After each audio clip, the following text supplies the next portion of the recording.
Boa tarde, meu nome é Matheus Naironi, eu sou do primeiro ano bacharelado de Educação Física da UEMP e hoje eu vou estar apresentando o trabalho do professor Ezequiel de Bioquímica a respeito da respiração celular, ou seja, eu vou explicar o processo da respiração celular inteira, que se divide em três processos: na glicólise, que é a quebra da glicose, no ciclo de Krebs e também na cadeia respiratória. Juntando esses três processos com o objetivo, a respiração celular tem o objetivo de produzir ATP e produzir energia.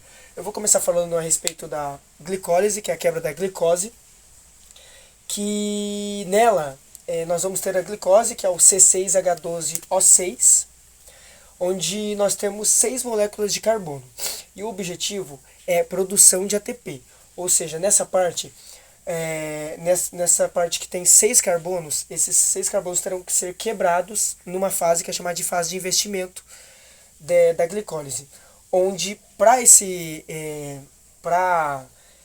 carbonos serem quebrados, vai entrar duas moléculas de ATP, ou seja, vamos pegar duas moléculas de ATP, trazer para cá, para podermos produzir para podermos gastar agora para produzir depois, a fase de investimento. Esse ATP vai se dividir em ADP, porque vai doar um ATP. Então esses 6 carbonos ficarão 6 carbonos com um fosfato de cada lado. Com isso, a molécula é quebrada. E cada vez que uma molécula de carbono é quebrada, ela vai liberar CO2, que é o carbono em si, elétrons e hidrogênios. Então vai aparecer o NAD. O NAD, que é um transportador de elétrons e hidrogênios, que nele ele vai pegar os elétrons e hidrogênios e transportar, que lá no final a gente vai ver durante a cadeia respiratória. Ele é importante lá no final.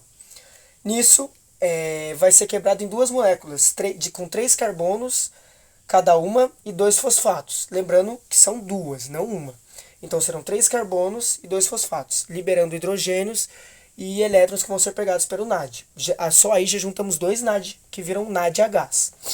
Então, esses fosfatos inorgânicos que serão produzidos depois da desestabilização da molécula, vai ter uma pequena produção de energia, que temos ADPs soltos ali no ambiente que vão se juntar com esses fosfatos inorgânicos que foram produzidos de energia, formando assim 4 ATPs, 2 em cada molécula. Então nós temos duas moléculas de carbono com 2 fosfatos inorgânicos cada, e cada uma vai produzir 2 ATPs. Esses ATPs, com todo o processo, vão se juntar, os 4 ATPs, formando duas moléculas de piruvato, que no caso é o C3H4O3. No final da glicólise teremos duas moléculas de piruvato. Esse piruvato que dará continuação assim no processo do ciclo de Krebs, que eu vou explicar daqui a pouco. Bom, agora eu irei falar a respeito do ciclo de Krebs, que a respeito dele, que também é produção de energia. Na glicólise, eu esqueci de dizer que o resultado final é 2 NADH e 2 ATPs, tá bom? Nós temos um pré-ciclo de Krebs com os piruvatos que vieram da glicólise. Então nós temos duas moléculas de piruvato, ou seja, tudo que acontece no ciclo de Krebs é em dobro. Essa molécula de piruvato terá que ser quebrada, e toda vez que é quebrada, com 3 moléculas de carbono, vai sair um carbono dessas duas moléculas, uma de cada, e vai liberar novamente hidrogênio e elétrons, que novamente o NAD irá capturar para poder transportar para a cadeia respiratória. Ou seja, esse processo acontece duas vezes. Depois que esse piruvato é quebrado, ele vai se transformar no acetil. Esse acetil vai se juntar com a coenzima A, sempre duas vezes. Juntando assim o acetil-CoA com 2 carbonos. Depois disso, nós iremos realmente entrar no processo do ciclo de Krebs. Esse acetil-CoA, quando ele vai entrar no ciclo de Krebs, ele tem 2 carbonos, ou seja, na primeira parte ele vai ganhar carbono, ele vai ganhar mais 4 carbonos, porque vai se juntar com o oxalacetato, que já tem 4 mais 2 do acetil-CoA, é um ciclo, então ele vai se transformar no citrato, com 6 carbonos. Até aí tudo bem. Logo depois o citrato vai passar de novo nesse ciclo até o alfa-cetaglutarato. O alfa-cetaglutarato ele vai perder carbono, porque ele só tem 5 carbonos, ou seja, ele vai perder um. Ou seja, o que acontece? Vamos soltar novamente hidrogênios e elétrons. Que nisso, novamente, o NAD vai vir para capturar e virar NADH. Depois do alfa-cetaglutarato, nós vamos para o succinil. Vamos novamente perder um carbono, o succinil agora com 4 carbonos, libera CO2, hidrogênio e elétrons. Novamente os NADs vêm para capturar e virar NADs Hs.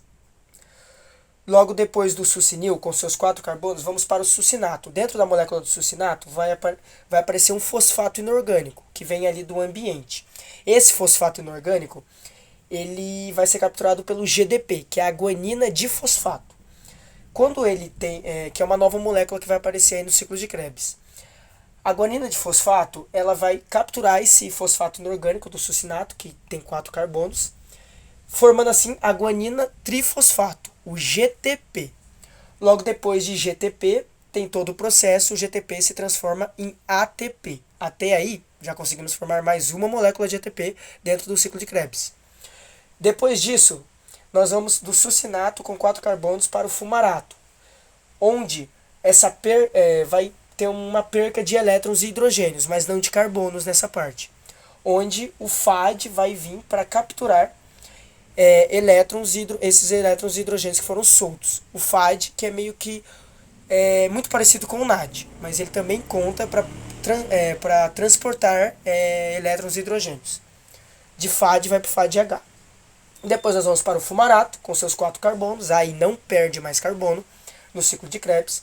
Do fumarato nós vamos para o malato. Dentro disso, nessa parte nós temos a inclusão do H2O, que é a molécula de água que o fumarato precisa para se transformar em malato, com ainda seus 4 carbonos. Do malato voltamos para o oxalacetato, assim formando o ciclo de Krebs. Lembrando sempre dos NADs e também do GTP e da produção de ATP. É realmente um ciclo que tem perca de carbono, tem ganho de fosfatos inorgânicos, tem ganho de água e perca de carbonos. Realmente um ciclo para no final termos a produção de energia. Agora eu vou continuar explicando a respeito da respiração celular na última etapa, que é a etapa da cadeia respiratória. A cadeia respiratória ela ocorre logo depois do ciclo de Krebs. E nela, os NADs e os FADs que foram capturados durante a glicólise e o ciclo de Krebs vão ser importantes, porque eles são transportadores de elétrons e de hidrogênio. Na cadeia respiratória, nós temos a matriz mitocondrial, as proteínas das membranas e o espaço entre as membranas, que é a parte de cima. Onde lá, os NADs e os FADs vão deixar os seus hidrogênios capturados e os seus elétrons capturados nas proteínas. Essas proteínas vão transportar os hidrogênios para a parte de cima, que no caso é o espaço entre as membranas, e vai transportar metade dessa energia pelas proteínas para essa energia ser produzida logo depois. Com isso, o NAD deixa esse hidrogênio que vai para cima e o FAD também deixa esses hidrogênios, mas em compensação vai uma parte de energia pelas proteínas. No final, temos meio que uma parte dessa membrana da cadeia respiratória que esses hidrogênios finais vão passar por essa parte e vão ser produzidos em forma de ATP. Eles vão se juntar ao ADP, ao ADP mais P. Eles vão ser transformados e misturados com esse processo, formando assim uma molécula de ATP. Só que não vão ser todos os hidrogênios utilizados. Então, os hidrogênios que ficam ali soltos não podem ficar ali. Por isso que eles vão se juntar com aquela energia que foi trazida nas proteínas trazidas pelo NAD. Essa energia ela irá se juntar com o oxigênio, que é o principal nessa parte. E esses hidrogênios vão se juntar, 2 hidrogênios mais o oxigênio, e vão formar moléculas de H2O, que também são muito importantes. Essa foi a parte da cadeia respiratória que eu achei um pouco mais complicada de entender. E no final de toda a respiração celular, que a sua função principal é produção de energia, no final de tudo, dos 3 processos, o total de ATPs que serão produzidos serão de 32 ATPs. Essa foi meu vídeo explicando a respiração celular completa. Obrigado.